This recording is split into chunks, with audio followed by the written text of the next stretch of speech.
ಮದ್ಯಪಾನ ಕುಟುಂಬವನ್ನು ಸುಡುವುದಲ್ಲದೆ ಸಮಾಜವನ್ನು ಸುಡುತ್ತದೆ. ಎಚ್ಚರವಿರಲಿ. ಸರಗೂರಿನಲ್ಲಿ ಅಪರ ಜಿಲ್ಲಾಧಿಕಾರಿ ನಾಗರಾಜು ಕರೆ.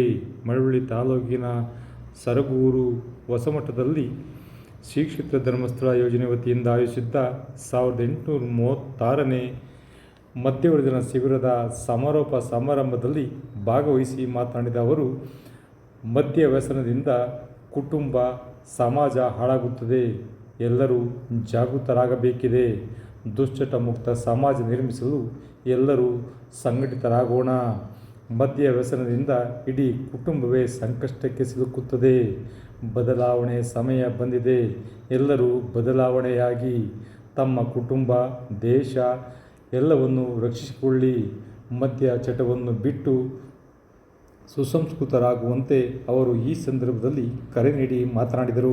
ಸುಲಭವಲ್ಲ, ಅದನ್ನು ಯುವಕರನ್ನ ಬದಲಾವಣೆಗೆ ಅವ್ರನ್ನ ತರೋದೇ ಬಹಳ ದೊಡ್ಡ ಕ್ರಾಂತಿ ಆಗ್ಬೇಕಾಗಿದೆ ಅಂತ ಹೇಳಿದ್ರು ಪೂಜ್ಯ ಸ್ವಾಮೀಜಿಯವರು.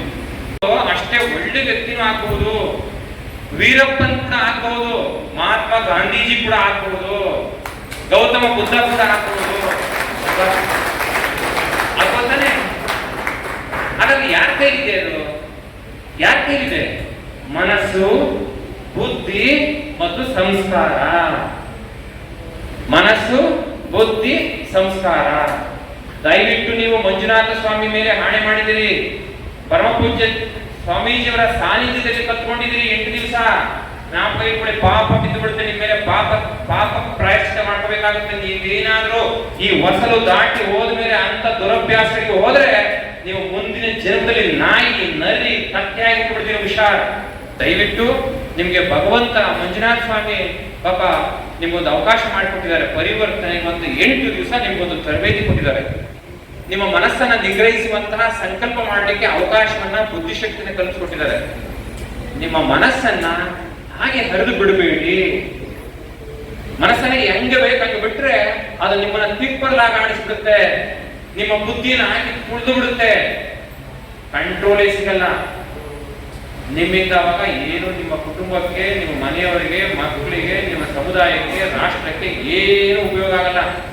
ನೋಡಿ, ಮಹಾತ್ಮ ಗಾಂಧೀಜಿ ಸ್ವಾತಂತ್ರ್ಯ ಹೋರಾಟದ ಸಮಯದಲ್ಲಿ ಹೇಳಿದಂತೆ ಭಾರತೀಯರಿಗೆ, ಲೇ ಮೂರ್ಖರ, ನಮ್ಮ ದೇಶಕ್ಕೆ ಇನ್ನೂ ಸ್ವಾತಂತ್ರ್ಯ ಬಂದಿಲ್ಲ ಅಂತ ನಾವೆಲ್ಲ ಹೋರಾಟ ಮಾಡ್ಕೊಂಡು ಕೂತಿದೀವಿ, ನೀವೆಲ್ಲ ಎಣ್ಣೆ ಹೊಡ್ಕೊಂಡು ಕೂತಿದ್ರಲ್ವ ಅಯೋಗ್ಯರ. ಮದ್ಯಪಾನ ನಿಮ್ಮನ್ನೂ ಸುಡುತ್ತದೆ, ನಿಮ್ಮ ಮನೆಯನ್ನೂ ಸುಡುತ್ತದೆ, ಸಮಾಜವನ್ನು ಸುಡುತ್ತದೆ. ಮನುಷ್ಯ ಜನ್ಮ ಒಂದು ಅಪರೂಪದ ಜನ್ಮ.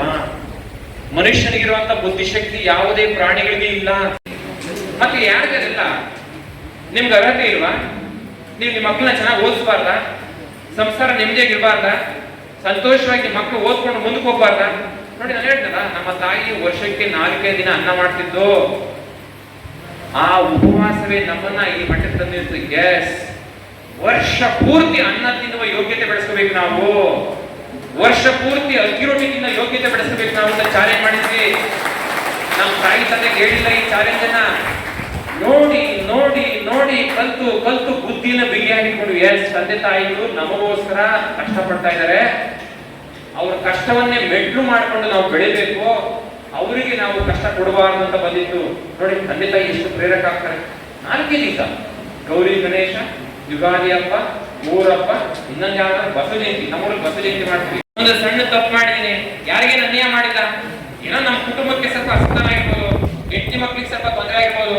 ಆದ್ರೆ ನಾನು ಯಾರನ್ನೇ ಕೊಲೆ ಮಾಡಿಲ್ಲ, ಯಾರನ್ನೇ ಸುಲಿಗೆ ಮಾಡಿಲ್ಲ, ಯಾರ ಮನೆಯಲ್ಲಿ ಹೊಡೆದಿಲ್ಲ. ನಾನೇನು ಕೆಟ್ಟವನಲ್ಲ ಅಂತ ಅನ್ಕೋಬೇಕು ನೀವು. ನಾನು ಕುಡಿದಿದ್ದೀನಿ, ಒಂದು ಸಣ್ಣ ತಪ್ಪು ಮಾಡಿದ್ದೀನಿ, ಹೆಂಡತಿ ಮಕ್ಕಳಿಗೆ ಸ್ವಲ್ಪ ನೋವಾಗಿರ್ಬೋದು. ಆದ್ರೆ ಒಂದು ಸುವರ್ಣ ಅವಕಾಶ ಸಿಕ್ಕಿದೆ. ಇಲ್ಲಿ ಧರ್ಮಸ್ಥಳ ಗ್ರಾಮಾಭಿವೃದ್ಧಿ ಯೋಜನೆಯ ಮಧ್ಯವರ್ಜನ ಶಿಬಿರ 1836ರಲ್ಲಿ ನನಗೊಂದು ಪಾಠ ಹೇಳ್ಕೊಟ್ಟಿದ್ದಾರೆ ಪೂಜ್ಯ ಸ್ವಾಮೀಜಿಯವರ ಸಾನ್ನಿಧ್ಯದಲ್ಲಿ.